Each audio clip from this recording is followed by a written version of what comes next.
I never thought I'd have to stand on my porch screaming at an entitled neighbor for stealing my child's wheelchair. But when you live under the iron fist of a self-important HOA, and there's always that one Karen who thinks she runs the world, sometimes the unthinkable happens. My name's Mark, and this story happened just last year in what was supposed to be our perfect suburban neighborhood. You know the type: neatly trimmed lawns, white picket fences, and an HOA that watches your every move like a hawk. When my wife and I bought this house, we pictured a safe place for our son, Liam. Liam's 9 years old and the toughest kid I know. He was born with a rare condition that left him unable to walk, but you'd never know it from the way he lights up a room with his jokes and endless questions about everything. His wheelchair is his freedom, his ticket to race the neighbor, kids down the sidewalk, explore the yard, and just be a kid like everyone else. Of course, to make it work for Liam, we added a sturdy ramp out front. It's not fancy, just functional, strong, and safe. But apparently, functional was a dirty word for our HOA, especially for Karen. Karen lives 3 houses down. Short bob haircut, pearl necklace, walks her little designer dog twice a day, and glares at everyone while she does at first. It was little things, passive-aggressive comments about the ramp ruining the look of the street. I laughed it off. Who complains about a wheelchair ramp for a kid, right? But with Karen, it was never enough to mind her own business. And when we didn't do what she wanted, well, that's when she decided to take matters into her own hands and made a mistake so big, even the HOA couldn't cover it up. The first real sign of trouble came on a Saturday morning. Liam was inside playing a video game, and I was out front mowing the lawn when I noticed Karen standing at the edge of our driveway. Arms folded, lips pursed so tight, they practically disappeared. She didn't even say hello, just started right in. "Mark, we really need to discuss that structure," she said, pointing at the ramp. I pulled off my gloves, trying to keep it civil. "It's not a structure, Karen. It's a wheelchair ramp. For Liam." Karen sniffed, glancing around as if the neighbors were all secretly agreeing with her. "It's an eyesore. The HOA guidelines clearly state that all modifications must maintain the aesthetic integrity of the neighborhood." I almost laughed. Aesthetic integrity? This wasn't Beverly Hills.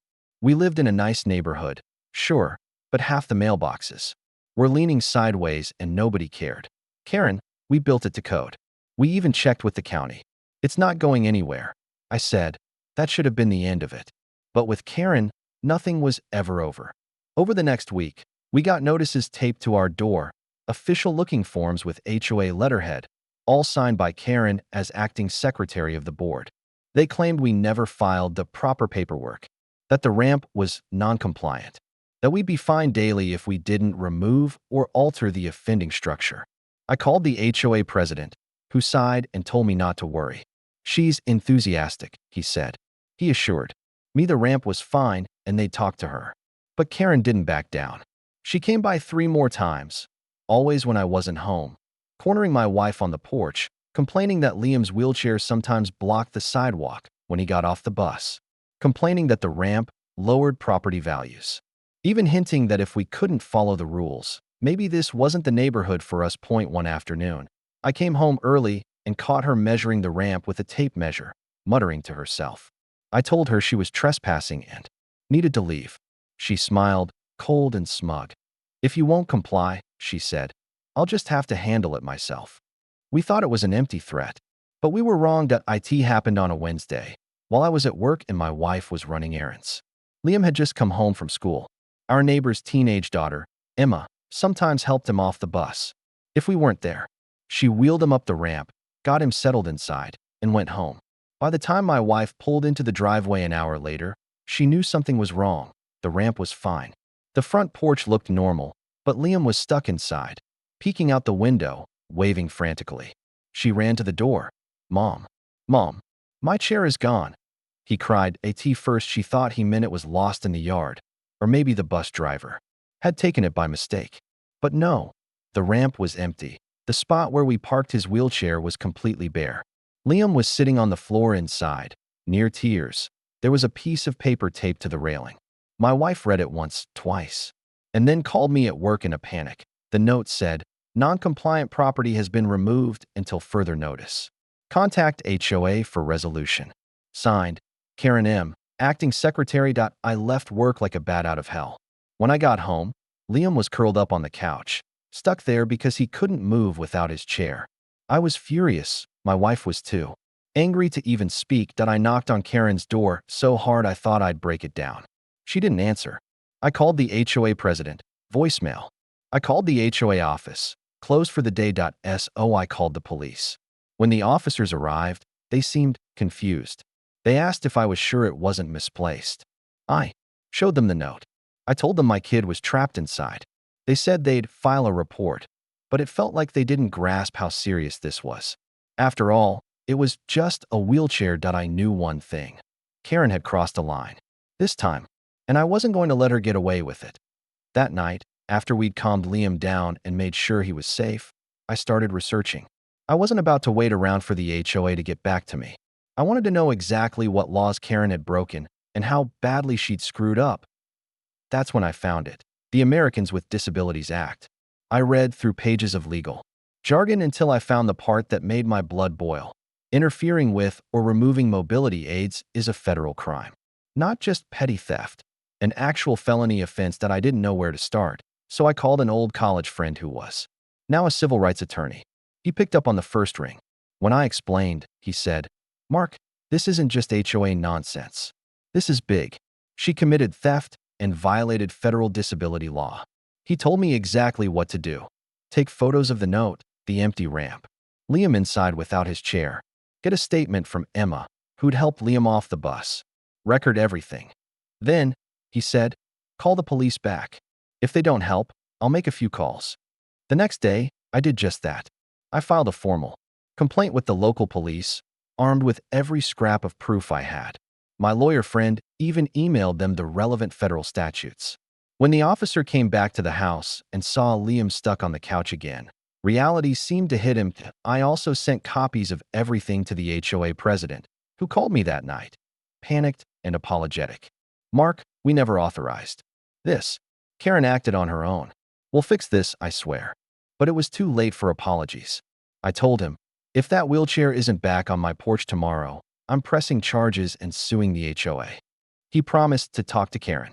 I said, "You'd better, or you'll be talking to my lawyer instead." The next morning, 2 police cruisers rolled down our street and stopped at Karen's house. I watched from my porch, arms crossed. My wife standing next to me, Liam peeking out the window. It felt like the entire neighborhood was peeking through their blinds. One officer knocked on Karen's door while the other circled around the side. It took a while, but when Karen finally stepped out onto her porch, her usual smug look was gone. She tried to act indignant, scolding the officers about private community matters. But they weren't having it. They asked her where Liam's wheelchair was. She denied knowing anything about it until they showed her the note, her signature, and the HOA complaint trail. Then she slipped up. She said, "I confiscated it for noncompliance." The officers' faces changed immediately. They told her she'd just confessed to theft and a federal civil rights violation. Karen's face turned white. One officer asked for permission to search her garage. She refused, so they called for a warrant. I couldn't believe it when they rolled the wheelchair out of her garage 20 minutes later, hidden behind boxes of her precious garden decorations. When they wheeled it up our driveway, Liam squealed with relief. My wife hugged him so tight, I thought she'd never let go. Karen tried to spin it, claimed she was protecting the neighborhood from non-conforming structures. The cops didn't buy it. They handcuffed her right there on her porch. While her little designer dog barked like mad, the HOA president showed up just in time to see Karen getting read her rights. He looked at me and just shook his head. "Mark, we'll do whatever it takes to make this right." I didn't even answer. The sight of Karen being driven away in a squad car was satisfying enough for now. Karen's arrest turned our quiet little neighborhood upside down. Gossip flew fast. Nobody could believe she'd gone so far as to steal a disabled kid's wheelchair just to prove a petty point. The HOA board scrambled to distance themselves. They sent an official letter apologizing on behalf of the HOA, claiming Karen had acted alone. But my lawyer wasn't buying it, and neither was I. They'd allowed her to harass us for months, ignored our complaints, and let her sign off on bogus notices with official letterhead. That made them liable to DSO with my lawyer's help. We filed a civil lawsuit against both Karen and the HOA. The case got local media coverage. Reporters camped outside our house for interviews.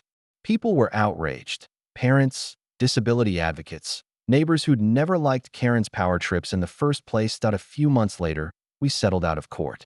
The HOA paid us a hefty sum, enough to cover a brand new, top-of-the-line wheelchair for Liam, plus legal fees, plus a nice chunk of change for the stress they caused. Karen, meanwhile, faced criminal charges for theft and a federal civil rights violation. She ended up with a criminal record, a massive fine, and mandatory community service. Ironically, helping out at a local disability center. The HOA also had to rewrite its bylaws to ensure no acting board member could ever single-handedly enforce bogus rules again. They sent out flyers claiming they'd learned an important lesson. Maybe they did, or maybe they just didn't. Want to pay out another settlement like ours? As for Liam, he got his freedom back, and then some. We put the new ramp in, double wide and ADA certified. His new wheelchair has off-road wheels and extra speed, so he can race his friends faster than ever. And Karen? She sold her house, humiliated. Nobody misses her little dog walks. I never wanted to be that guy. The one fighting an HOA in court, showing up on the local news. But when it comes to your family, you fight. And when someone tries to take away your kid's freedom because of their petty, entitled ego, you fight harder. So, if you ever find yourself dealing with a Karen in your neighborhood, remember this: know your rights. Document everything. Don't let them bully you into silence. And don't be afraid to stand up, even if they threaten you with fake fines or bogus rules. We won because we knew the law was on our side. And Liam? He knows his dad will always fight for him, and that's worth every minute of the battle.